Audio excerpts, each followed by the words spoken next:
that was resolved or not, but I wouldn't put it past him to just lie. It's like a Steve Ranazzisi, I was in 9/11 kind of story. Yeah.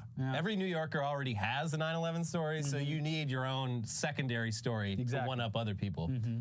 There was the time he presented the now disgraced hip-hop mogul Sean Diddy Combs with a key to the city and proclaimed it Diddy Day.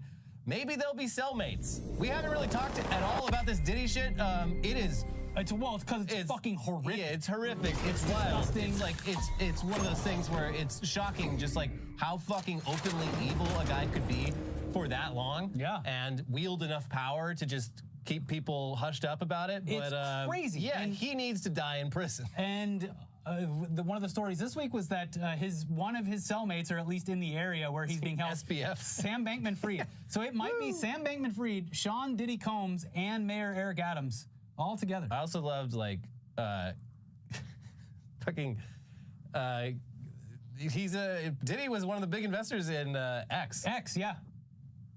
And Cat Turd was being like, anyone who is associated with this Diddy guy is a pedophile, and people are just posting pictures of like the fact that Diddy. There's a story about how one of Diddy's media companies called Revolt, one of the representatives was very upset during the transition of ownership to Elon Musk and was talking about the use of the N-word on the platform. And Musk's response to him was that, well, I don't know if you know this or not, but Diddy is a close friend and is an investor in my platform. Oh, so it's okay. Yeah. But, yeah, maybe they'll all be together in jail. There was also the time that he waved a checkered flag before a giant bulldozer destroyed an obscene amount of vehicles that were impounded by the NYPD. Hey, that's fun. It is fun. It's great. I feel like you could probably, there's a whole Cars for Kids thing. You could probably donate those. That's like the good part of having these jobs. It's like when Trump got to sit in the driver's seat of that fire truck. Yeah. And it's like the highlight of his life. Doing like stuff that you always wanted to do as a little kid. Yeah. You get to do it. You get to do the gold shovel on a new project. Stuff like that. That's the mayor's thing. You get to hold the comically large scissors and cut a ribbon. Yeah. Yeah. We all want to do it. And of course, who could forget the time that he said, God, when he said that New York City is the greatest city on the globe, because, you know, any day that you wake up, 9/11 could happen. This is a place where every day you wake up, you could experience everything from a plane crashing into our trade center to a person who's celebrating a new business that's open. This is a very, very complicated city, and that's why it's the greatest city on the globe. Yeah.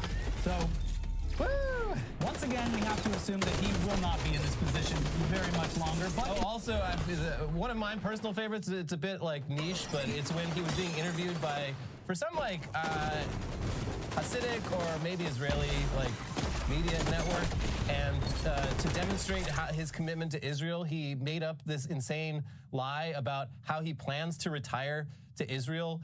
After when he's retiring, he wants to move to Israel, and they're like, "Oh, where would you go?" And he's like, "The Golan Heights," which is like an insane fucking answer, because that's like literally not even like internationally recognized as part of Israel. It's like a place where you'd only move if you are a like religious fanatic. It's a horrible place to retire because you have very poor access to like goods and services and healthcare, and also everyone speaks fucking Hebrew. Like, what are you talking about, Eric Adams? That's his commitment to the Jewish people, though. I guess so. But when I was thinking about that today, I was like, it would be so funny if he just hopped a plane to fucking Israel. Look, all things considered, with how this guy has been and continues to be, I wouldn't put it past him. Maybe he will retire to the Golan Heights. Anything could happen. But regardless of him probably not being in his position officially much longer, it's definitely not the last time we've heard of him, unless he goes there. And the next few days and weeks should be incredibly interesting. But we simply must move on for now. So instead, let's talk about the grift that keeps on grifting, because presidential nominee Donald Trump is really cranking out the garbage just before Election Day in what seems like a last-ditch effort to make as much money off of his brain-dead supporters as possible. The amount of drop-shipped, white-labeled crap that he sells on his various websites would make even Soulja Boy blush.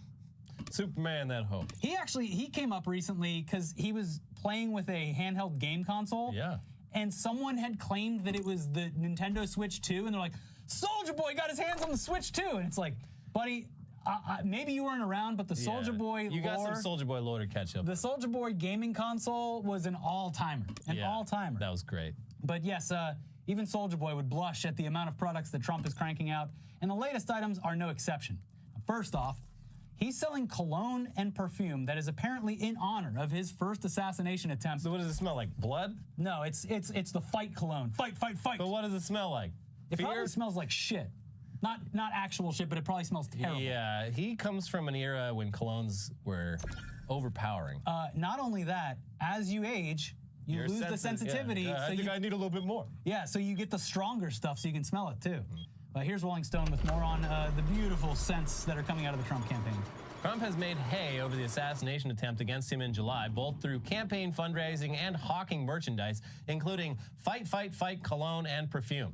This scent is your rallying cry in a bottle, the description of the cologne reads.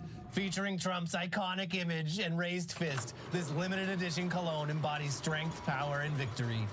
The perfume is intended for women who embody strength and grace, like President Trump. Shouldn't it be like... Well, never mind. I don't know. Oh, have you seen the Melania book stuff, like the promo? Very weird. It is bizarre. Nude modeling is actually, it's like Greek marble statues. Okay, so the Melania book, she's coming out with a book. She hasn't been on the campaign. No one asked for this. She hasn't been on the campaign Trump didn't even know about it. He didn't know about the book, and the promotion for the book is attacking the media for what she claims is the media making fun of her for posing nude, which, first of all, no one did until she became the first lady or the presumptive first lady. And also, no one has talked about in many years. Yeah. Like, it was a brief scandal because it was like, oh, this first lady that we've seen official naked pictures Seen everything, yeah. And it wasn't even that big of a deal then. It's like, okay, well, she was just a model back then. Yeah. And now she's posing it as if she's constantly being attacked for it, which is completely untrue. But also the book is bizarre because it's coming out at a very weird time when she hasn't been present on the campaign trail at all. Yeah, no, she's been hiding away in New York. Anyways, next up are the Trump watches for the distinguished gentleman. And he created a commercial for the Trump watches, which is it's just like the other amazing commercials. It's the same style, where he's clearly reading off a teleprompter while seeming as if he has no idea what he was selling before he got in the room. Yeah. All right, what are we doing today? Hey, watches? I mean, hey. this is a classic move of his, where he would license his name to products that other people would do, and he would just have to show up and cut a promo for it. But you